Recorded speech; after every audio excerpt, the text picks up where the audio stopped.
uncomfortable feeling when you're not certain whether they can hear you. Uh,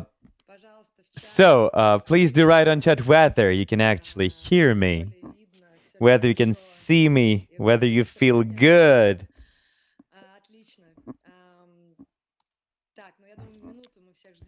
Let's give us a minute to wait for everybody to connect and we shall begin. So, glad to see all of you. My name is Vasilisa Kuzmina. I'm the graduate of our film school, and today I shall be moderating the meeting dedicated to how you write a pilot for an animation with Tom Pinchuk. A few housekeeping issues. Let's not forget to have our microphones on so that we do not interfere with the flow in the conversation. If you have questions, do write them on the chat. We'll try to read and ask as many questions as possible. And we have interpretation, a usual spiel about pressing a globe button.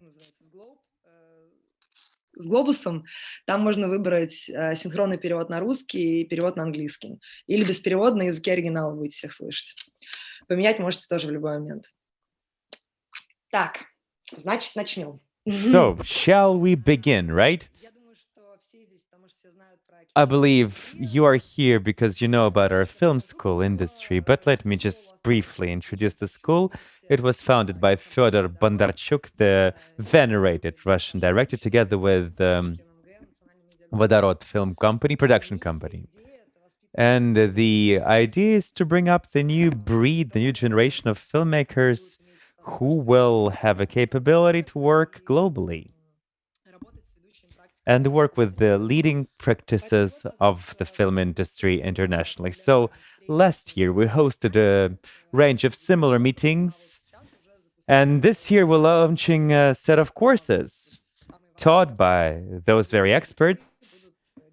People who are very much in demand in the industry will be sharing their experience and skills. So today we're presenting the program called the pilot of the animation series. So that's why we're hosting this intro meeting. We have Tom here with us. Tom is the outstanding professor at the Writers Program in California University in LA, UCLA, one of the best universities in the US. He is the member of the Writers Guild of the US, one of the leading scriptwriters at Cartoon Network, Lionforge Comics, VIZ Media, etc., etc. He was selected by Man of Action. He was creating the City of Heroes, Ben 10, and he also has been participating in Gормiti international franchise on Netflix. He has written a ton of graphic novels. He's been doing comics, manga, anime. Tom, I have been saying a lot about you. How about I hand over the screen to you? Tell us a bit about yourself, about the industry, about what you do. Sure, thank you. Nice to meet everybody. Go ahead. Okay. I'm getting used to the translation process. I didn't know if I needed to listen for it. Yeah, so I've written for Cartoon Network and VIZ, Heavy Metal Magazine, lots of credits I think she went over already. So I've sold original series. I've written on other people's series. I've also I write for comics, as she mentioned as well, and I've also both on ones that I've created and on ones that the company has created. So I've also worked on I guess it pays when you're a writer to work in a lot of different media. So I've also worked in what they call new media these days. Skybound, which is the company that has the Walking Dead, they have a YouTube channel which I've written for as well. So and as she mentioned, I've also taught for UCLA's extension program for writing. So I've taught writing for half-hour TV, both for writing what you'd call spec and also for writing a pitch. That's not a pitch, a pilot. So what I'd like to do with this class is, extend my experiences from having sold original series and been on pitches and all that whatever wisdom I've gained from doing that and making that more accessible. What I always say to students in my classes is that I like to demystify the writing process and what it's like to work in TV, because I think that a lot of times it can be intimidating to someone who's creative, that you might not even know where to start with the business aspect or understanding where to apply your creativity in a business setting. So that's also something that I like to cover in my classes. So I go from covering, we start with the theoretical. We talk about, the theory of what makes for good storytelling and so on. And then I work the way up to how to apply that very practically in a classroom setting. And I also like to simulate what it's like to, like have the students be writers like I would be, either working on a TV show where they might deal with a showrunner. In this case, that's the role that I'm filling in the class, to hear ideas and edit ideas and to help everybody develop their ideas as well. So that's something that I've been doing over classes I've teaching. I'm looking forward to doing it at this school. Да, спасибо. Вы сказали, я хочу I сразу... see. Thank you. Let me ask you a question right away, because I've been looking at the program of your classes, and you make special attention not only to script writing, but also to ideation, pitching. So, good animator in your course is not just a person who can write, it's also showrunner, who is a kind of a one-man band, executive producer, editor, all of these things together, right? Yes, I think what I keep saying in my classes is that a lot of artistic skills are very introverted.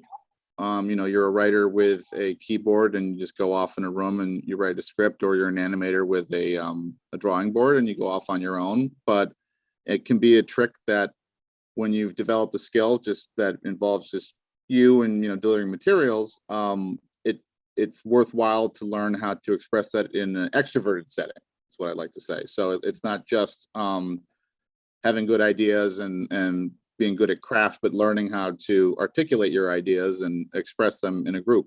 So that is something that I definitely make a big part of my classes, is because I think that's a very important skill. It's a lot of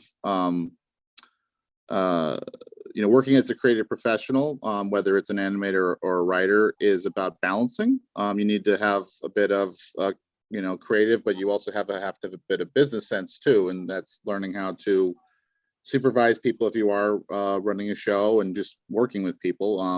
It's very much like an office setting. It's like a lot of the same skill set I think as being good at an office also applies to being good at a show, just because it is very much a company. It's you are supervising an office of people, whether it's virtual or in person. Тогда такой вопрос. Вот я, например, очень плохо рисую. Here's the question then. I am very good at drawing. Is it important to actually be good with a pen to launch animation series? Do I have to be a master of the craft? Well, I'm not a professional illustrator myself, so I'd say the answer is no. I do think it's important to have a sensibility for art, and I think it's important to have a curiosity to understand what everybody, what all the contributors on a show are bringing to the table. So I think I realized a long time ago that I was drawing, but I think I found more of I was better at writing, and so I figured it was better to just develop my skills as writing than to try to split it with both. There are some people who do. Part of it's sort of recognizing what you're good at and what can be more challenging for yourself. I think that if you're but that said, I do think I run into a lot of writers who don't want to think about art at all, and I think that's not beneficial to them. I think it's important to have the curiosity to understand terms of illustration, because you're going to be communicating with artists, and you need to know how to speak their language. You know, you need to know the terms that they use, and if you're advising them. So I think that you know, when you're proposing a show, it definitely should have what you call art assets, meaning that there is art with your proposal. If you're pitching it to a network or a platform, you don't necessarily have to be an artist. You can maybe hire an artist or work with some or collaborate with an artist. And I think that in those cases, there is another skill to learning how to communicate your vision for what the art should look like to somebody, and to supervise them to make it match what you have in your mind. So I think that, to circle back to the question, you don't necessarily have to be the best artist, but I do think you need to understand art, and that's something else that I talk about in the class. Часто сериалы. More often than not, the series and animation series have thunderous first season, and then the more episodes there are, people kind of dry out. The writers sort of get dry. How do you keep the spark of the first season? How do you develop the success of the first season in a marathon of a long set of series and episodes and seasons? I think there were two things. First, it's worthwhile to have a plan for what you could do in a second season or a third season. And so I think sometimes that series will run into problems because they just didn't have a plan. Now they don't have time to think one out. They have to deliver a show, and there's less time to develop it the way they did with the first season. I think what's also an issue of that is something I talk a lot about when I teach pilot writing. Is I say that when you watch a feature film or you read, say, a novel that's just self-contained, there's a lot of discussion of, say, the hero's journey, right? Or, you know, plot structure, meaning that you take a character at the beginning of the story, and by the end they have grown and they have reached an end that they're different than who they were at the start, which is a really compelling experience for watching a feature film. But if the feature film's over, you're not really need to follow the character afterwards, and it's difficult to find out what you would do with them next time, right? If you returned and tell more stories. But the analogy that I like to use with plotting out a series is a story engine, meaning that if you think about like an engine in a car, right? It's something that it goes through a cycle, right? Like it starts and then action goes around and then it returns back to the start. So there are some premises that are great for as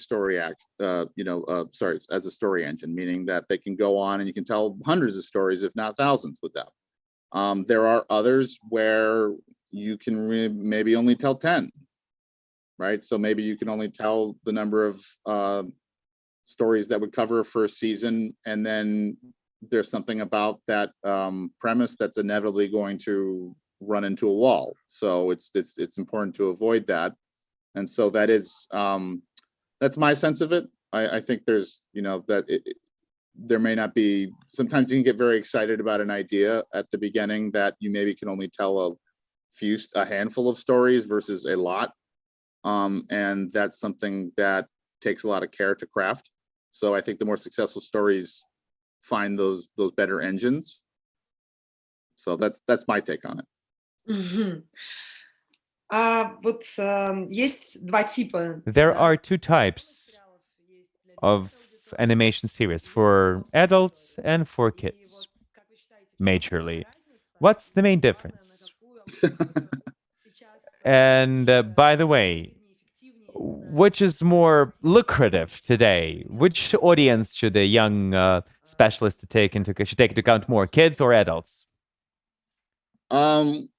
Well, to answer the first, I guess beyond the obvious, which would be just one has more violence and swearing and sex. I think, I've found from working in kids entertainment and more ones for grown-ups more, it's that it's kind of a subjective question, because a lot of times the people you talk to from person to person will have very different ideas of what's appropriate for children or how to raise a child. So I think that what I honestly, how I approach it is I just focus on what makes a good story.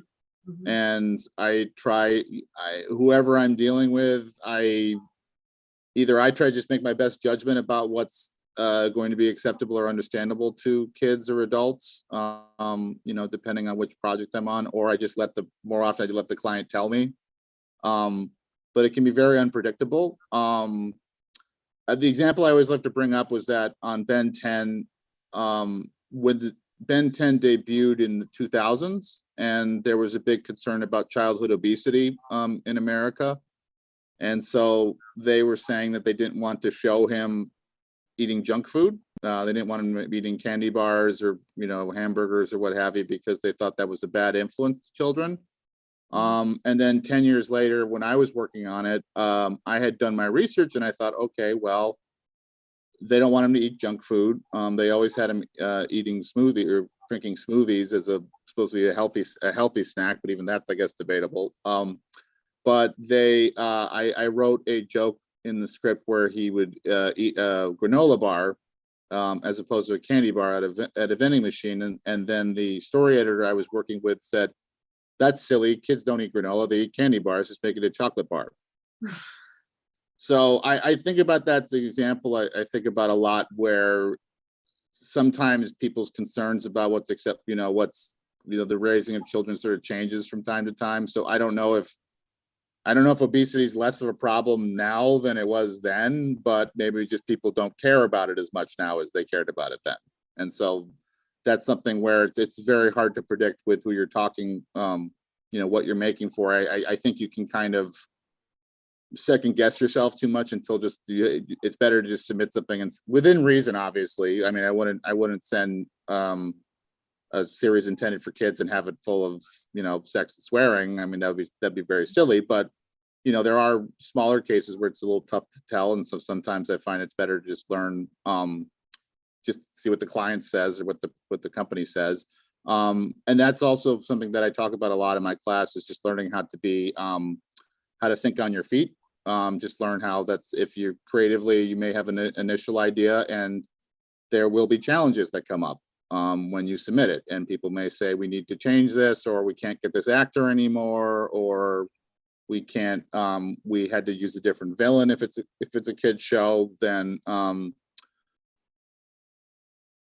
then you have to learn just how to adapt to that. You can't just say, oh, I don't know, and then, let someone else deal with it. You have to learn how to adapt. As to what's more lucrative, I don't know. It's sort of tough to say, because the way I'd put it like this is that if it's a kid's show, often it has to have an element of a toy that's related to it in some way. There are some shows that just rely entirely on ratings, but they often don't sell as much toys or merchandise. Mm-hmm. So that is an element of when you're crafting a show for kids, is something that, okay, will this relate to toys? Will this relate to merchandise in a way that could fit? I think a lot of people think that's very mercenary, but that's just how television works, because I think that there's a lot of shows that are made for adults that are live action, and they say, oh, that doesn't have any merchandise consideration, or there's no toy consideration. And it's like, well, The Walking Dead, they always have a new car on that show that's there for product placement, and it's like the newest model of the car, even though like they've been in an apocalypse that's been going on for 10 years. So who's making the new car, and why does it look nice and new? So I think a lot of concerns of any sort of TV storytelling about art versus commerce, it's something that you always got to find some kind of intersection between the two. It's interesting. Well, with as in regard to, let's say, like adult animation, that's something where in America, at least, for a long time, adult animation was only just primetime sitcoms like The Simpsons.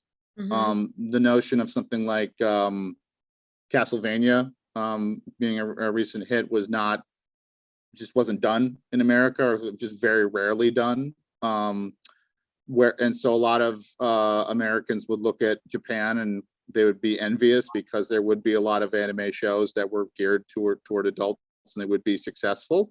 I think since then there has, over the past few years, I think there's been a bit of broadening of what you can do or what you can make for animation audiences. But that said, you know, I think whenever there's a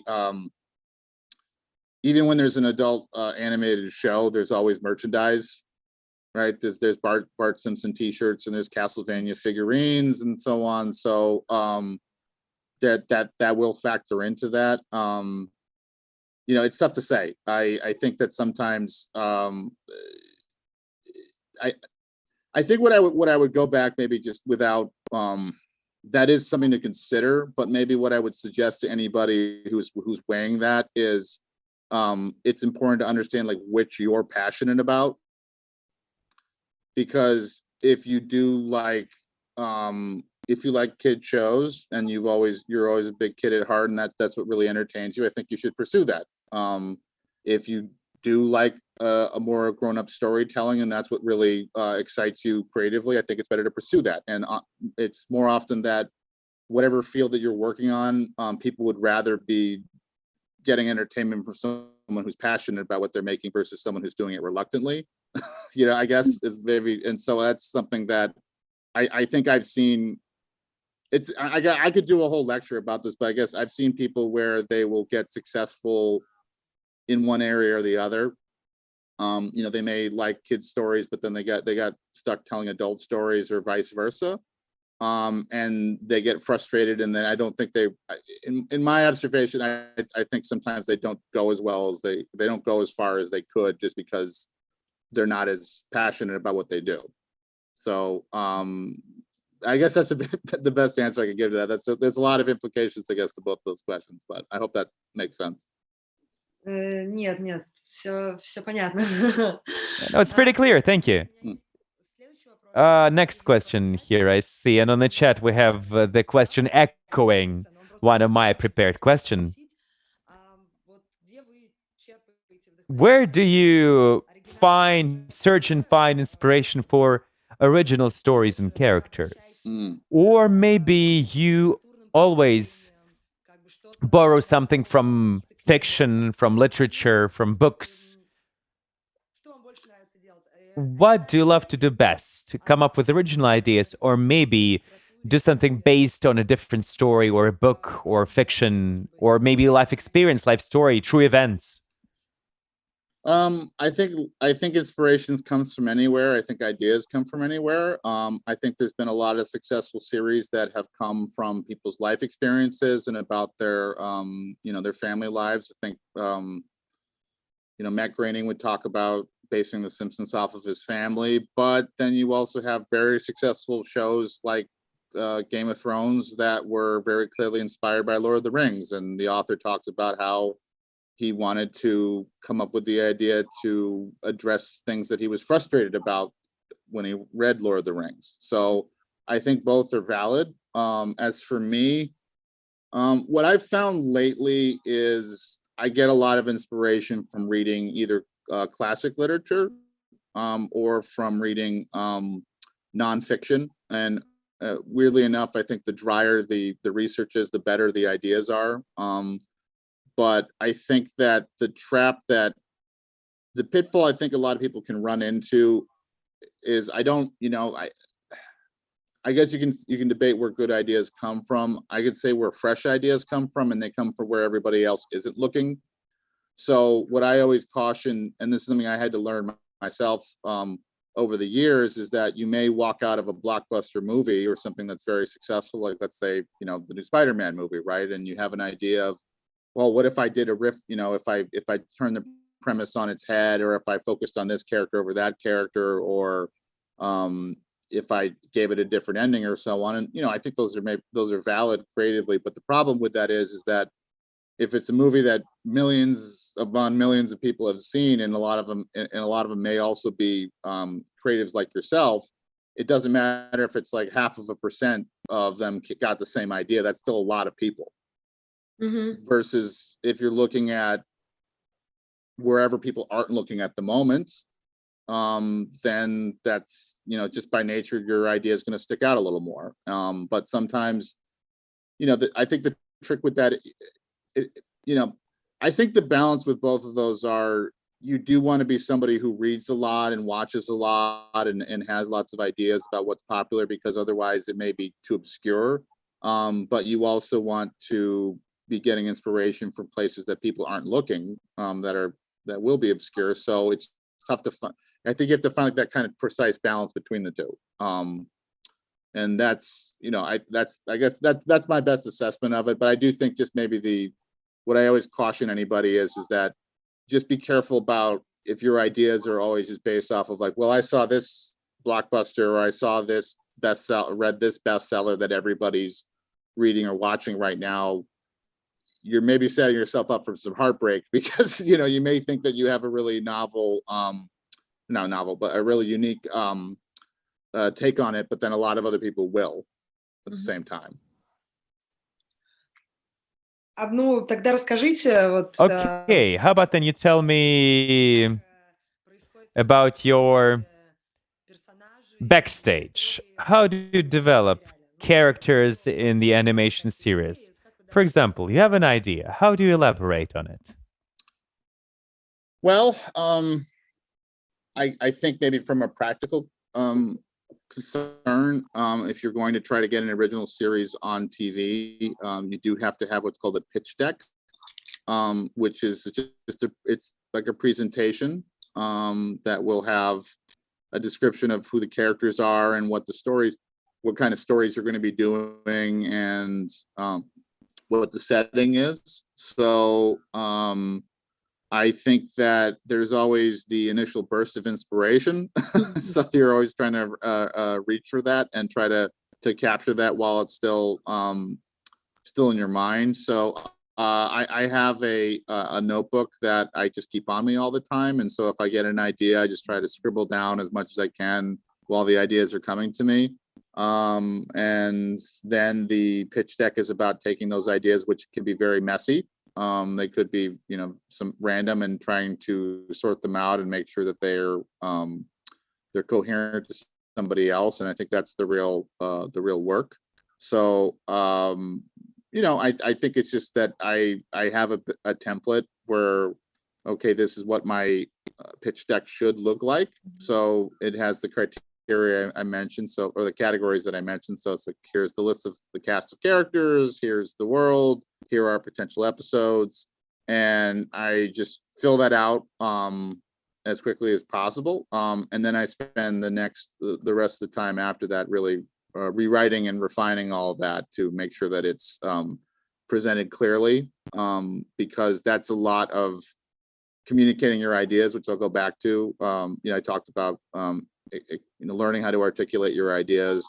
I think that learning how to convey them clearly is a very important skill, because if it's in your head and it's something that you've lived with these characters a long time, you know them like old friends. You don't have to really make new introductions. But if you're trying to explain it to somebody who's not in your head, which is everybody else, you need to find ways to explain it to them very clearly. So that's a skill in itself, and that's something I also like, you know, we'll talk about a lot. Скажите, а какие сейчас наиболее популярные и наименее популярные Okay, жанры? what are the most and the least popular genres in animation today? Which genres probably should avoid, and which genres probably we should pay special attention to at the moment? I mean, look, I think superheroes tend to do well anywhere. You know, I think that's always something that people enjoy, but I mean, it depends. It's tough. I mean, again, it's tough to say because it sometimes depends on the platform. I mean, what works on Cartoon Network doesn't necessarily work on Netflix, when doesn't necessarily work on,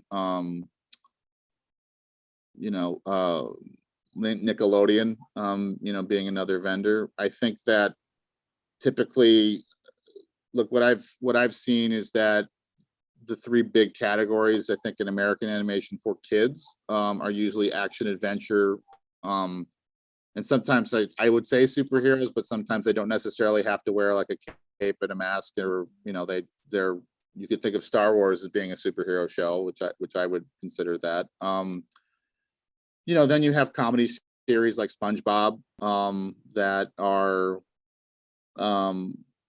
that's been a real long time hit. But then you also have like My Little Pony, which was kind of that's a different type of show. That's not an action adventure one. That is in that opposite direction. In terms of what doesn't work, I guess slice of life. I haven't really seen too many shows that I would say are like slice of life, where they're very similar to reality. But that kind of, I think like animation is such a big category. It's hard to say there's one answer to that, because I might say I don't see a lot of slice of life shows for kids, for children, but then The Simpsons is, The Simpsons is a big hit. Bob's Burgers is a big hit. That's a primetime show for an older audience. So it's tough to say. I don't. I don't know. I guess that's the, I think the examples of like, I guess I'll put it this way. Like if you've seen something that's, if you've seen a show that's very popular and you see people wearing shirts for it and, having the toys, that's what works. That's what's popular. If you haven't seen it, then I suppose that's not as popular. So,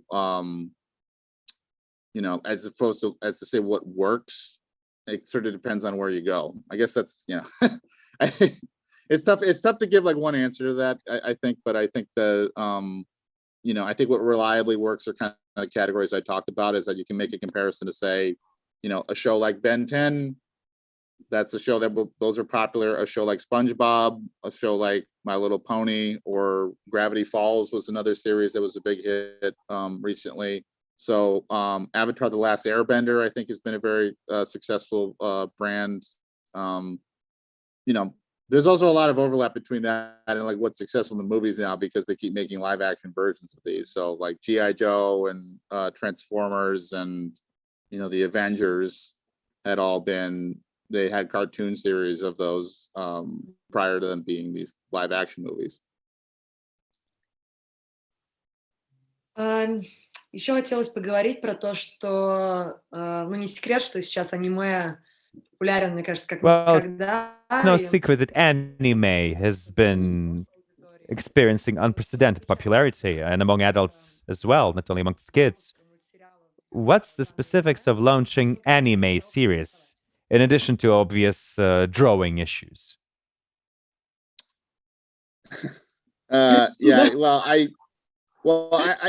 funny because I was the editor-in-chief of an anime magazine for a few years. So I think, it's interesting with how anime gets talked about, because we don't really refer to anime in other countries outside of Japan by a special title. So I wonder a lot of times if it's only referred to as such because there was some licensor who was a genius about branding. But with anime, the thing that I noticed for more practical concern about anime is I think that there are other kinds of entertainment that at least will state that they're hoping to appeal to all audiences. Like they wanted to appeal to girls, they wanted to appeal to the boys, they wanted to appeal to kids, and they want to appeal to adults.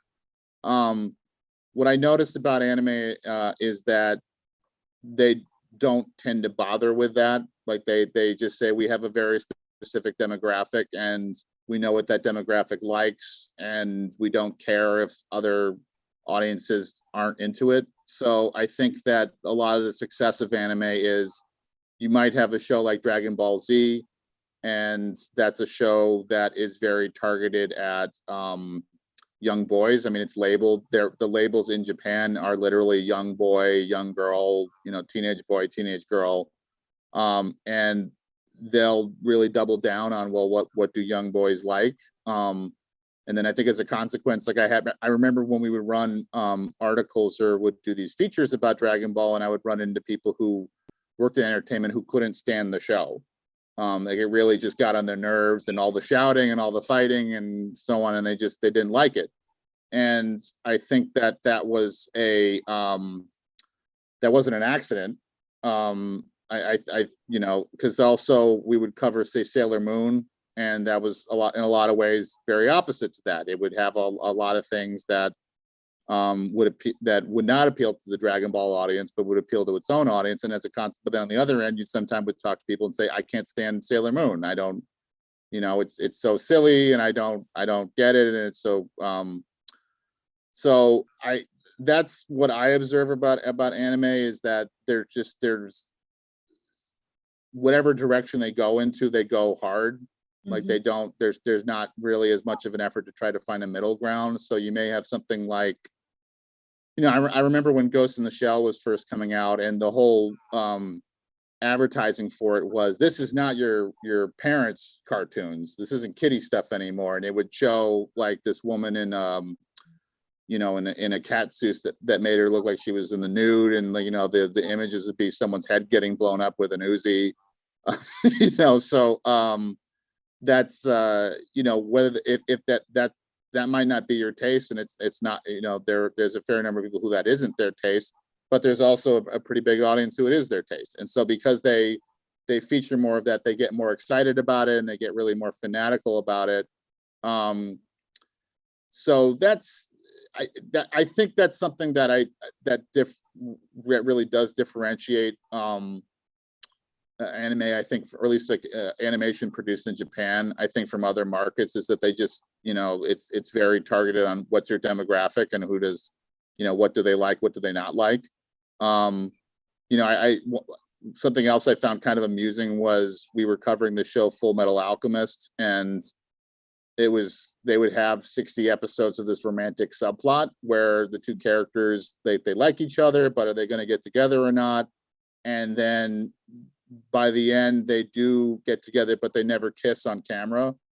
And then it just skips to over the credits, you see them with children. So it's almost like I kind of joked to my friends, it's like, I think that they don't allow kissing, you know, for like, they had a rule specifically saying we're never going to have kissing in this show, because we think that might, you know, maybe our audience thinks that's yucky. So that's something. But then if you compare that to, say, like Avatar: The Last Airbender, which I think often gets described as an anime show, it has a lot of butt kicking, and but it has a lot of romance in it, and the characters do kiss, and they do, you know, it is them talking about their feelings. So it's something where I don't know if necessarily one is better than the other. But that's my observation about, you know, Avatar is an American show and Full Metal Alchemist is a Japanese show. And I think that when one is you know, I think when the anime is crafted, it's not with an idea of like, okay, we have to throw in things here that are going to appeal to different potential audiences. It's very much, this is the one that we picked, and we're going to deliver on that. Конечно, все хотят сейчас с первого раза написать Рик и Морти. Everybody wants to write Rick and Morty, South Park, and Simpsons at the first draft, but probably that will not work. So what will be the major difficulties that the young scriptwriter will encounter in animation? What are the difficulties? Something I wish I knew before I started, you know, those things. I think with if you're trying to write a show like South Park or Rick and Morty, those are specifically comedy shows, and I think that I think what's useful when you're I've had a few students sometimes where it's a kind of a it's a little bit of a tough balance, because they might come in and they love a show, right? Like they love Rick and Morty and they watched every single episode of it. But then they have a little bit of like tunnel vision, you know, in that they, you know, it's a little bit of a pitfall to say, if I want to do a show like Rick and Morty, or I want to write an episode of Rick and Morty, all I should do is just watch every episode of Rick and Morty. And your ideas aren't going to be as fresh. Versus if you figure out, okay, well, how does Rick and Morty work? And okay, Rick and Morty has a lot of parodies of science fiction films outside of Rick and Morty, right? Like I think it starts off as a parody of Back to the Future. There's a parody of an episode they have making fun of The Purge. The list goes on. And what I always recommend is that, you know, if you were you know, writing if you want to write something like Rick and Morty, you should probably watch a lot of old science fiction films. Like it's better. You really want to see what inspired the people that inspired you. And that's a better way to understand them. I think also, you know, going back to what I was saying before about where inspiration comes from, I think also drawing from real life or drawing from your own experiences, that can make it, you know, finding a way to incorporate that into what inspired you. You know, South Park is set in Colorado, which is a state in America, and the creators were from Colorado. They were from a town like South Park, and so there is a lot of you know, pop culture references in that show, and there are jokes and scenarios that I think are universal, obviously, because, you know, we're talking about people in Russia enjoying a show from people in Colorado. But if I wanted to understand South Park better, I might read up about Colorado. I would try to understand, okay, when they make these jokes, what are they in reference to? Or, you know, what is it like being in a small town in Colorado versus a small town in California? So that's something that I definitely encourage. Is it's a lot of I think a lot of your success as a creative is going to be about constantly fusing things together, right? So you take what you liked about Rick and Morty, and then you combine it with something else that you like, or something else that you know, or some other experience that you've had, and then that's the you know, combining the two will create something fresh. I think the pitfall that people run into, and maybe when you're saying that people feel like there's a gap between something they enjoy versus something they're producing or something that they've written, is because they're only looking at that thing. You know, you're only watching Rick and Morty, and you're only watching South Park, and, you know, then your ideas will get a little stale, I think, as a result. У меня последний вопрос. Потом мы приступим к вопросам из чата, если они будут. Допустим, у меня есть идея анимационного So, the сериала. last question of mine, and we'll continue with the questions from the chat. But first, imagine I have the idea, the pilot, the pitch deck. What do I do with it? Where do I promote it? Whom do I bring it to? Well, you'd want to get a meeting to pitch it to somebody at a production company who will make the show, or a network that will run the show or finance the show. And so we're in an interesting moment right now because of the pandemic, where a lot of business is being done over Zoom, just like this. I've been writing on a TV show at the moment that is on Zoom. You know, we have meetings over Zoom. We have writing room sessions over Zoom when we would have had those in person. I've had also meetings with executives, if not on Zoom, then on, you know, programs similar to Zoom. It's a little funny because it seems that every company, at least that I've dealt with, has their own teleconference app. So it's just something that you constantly have to keep downloading software. But I think if you you know, if you get your, you know, if you have a good pitch packet, if you have a pitch deck, I should say, if you have a you know, a writing portfolio or an art portfolio or a reel, if you're an animator, if you have your resume in order, which I think are all important things to have together before you reach out. There are a lot of ways you could go about it. You know, a lot of these companies do have links on their sites where they'll say, okay, we're taking applications there, or you may reach out to a manager or an agent and say, I'd like to be represented by you, and could you put me in touch with any of these parties that I could, or these people that I could pitch the thing to. You know, there's a lot more ease to doing that. I mean, obviously, I'm speaking to you from America right now in a different time zone, and everybody's in Russia. So that's kind of what's wonderful about you know, business over the internet now, is it's less important where you are. I do think it's important though that before you do that, that you make sure that you have everything in order for presenting yourself, and it's not just the pitch deck. Like you should also have a resume and also have or portfolio, because you'll constantly be asked, hey, do you have another sample? Hey, can I look at your resume? And I always laugh because I just have to keep updating my resume all the time, which is always, you wish that you just write it once and then that would just speak for itself. But I found that that's something I just constantly have to do. So yeah, that would be my best advice about that. Спасибо, Том. Давайте. Tom, thanks. So we have a long question on the chat. If for a young studio, which is going to debut, what is more, again, lucrative? Trying to cover the largest audience, like kids 3 to 7 years old, or trying to find a unique niche where there's less competition, like animation for adults? Where will they notice debut? YouTube, TV, streaming, festivals? What do you do to pick up faster? I'll just go back to my explanation that I think whatever you're most passionate about. I often ask people who take my class, I hope this translates, but I'll say, what's your golden ticket project?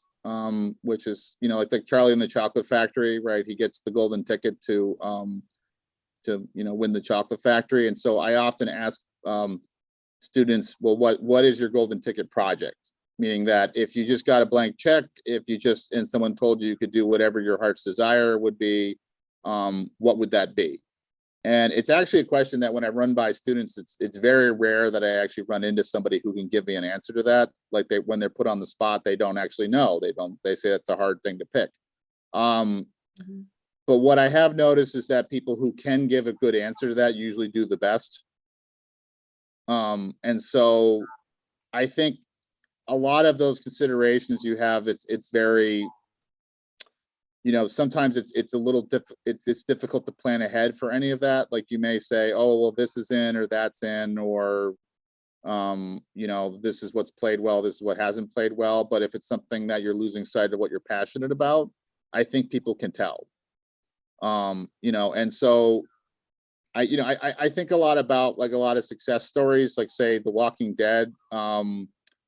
Robert Kirkman, I met him in comics like before he was famous. And he had 2 series. It was The Walking Dead and Invincible. And he pretty much plainly stated, like, look, I like zombie movies and I like superheroes, and that's what I'm going to do. And that's really what he stuck with. And at the time, zombies were not considered a popular genre in comics. They weren't something that people might have advised against. I think he found a way to do that in a commercial way, obviously, because it was a success. I mean, it wasn't just simply just doing, what you like to do without thinking critically about it. But I think it was, the fact that, we talked earlier about how, why do some series lose steam after a season or 2? I wonder sometimes if it's because someone did it more as were they passionate about the genre? Were they passionate about the idea, or were they doing it almost as an exercise, right? Or were they second guessing themselves? Oh, okay, this is in, but I don't really like it, So, The Walking Dead was an interesting example of an American comic series where he just did 200 issues, and he loved telling stories about zombies, and he loved exploring it in every detail possible. So, in terms of what's more lucrative, I mean, it's tough to say because with animation, a lot of it, like I said, is supported by merch and from toys. But there is something that's been interesting where, you may have a kids series where you can buy, if it's an idea that has a resonate, it will resonate with kids. You'll have a lot of, say, T-shirts, and you'll have a lot of action figures and so on and so forth, but they can't be that expensive because it's kids buying them, right? But on the other end, if it's adults where, okay, you have a hit series and people really like it, they may pay for a figurine that's like $1,000, right? Or like I remember you told me to be careful about references to the US. A lot of money, let's put it that way. and that's something I also when people talk about anime as well, I just always find it interesting that say like Neon Genesis Evangelion is a big hit anime series. Almost a lot of, you might not think that that's a toy show, but I go to conventions and I see figurines all the time that are very expensive based on all the characters. So but that's not a kid-friendly show at all. It's very going back to the question, it's very violent, it's very sexual, there's a lot of swearing in it, there's a lot of complicated philosophy in it too. So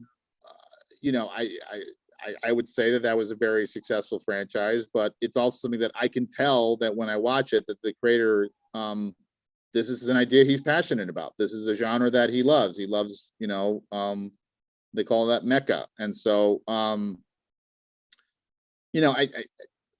I guess that's the, I don't want to be like kind of coy about it, but I guess what I'm just trying to say is that there is a lot of business considerations, but I think what's always important to start with is that you have an idea that you're excited about and you've learned how to, because if you're excited about it, I think other people will be excited about it. And then there's a lot of other business concerns after that. That's really more that you can figure out after you figured out the idea that you're excited about. And I think, but if you start with trying to say, okay, well, what's an idea that's only, that's going to hit these business concerns, I think people will smell that. They'll say, okay, this person isn't excited about this idea, and I don't really feel as excited either.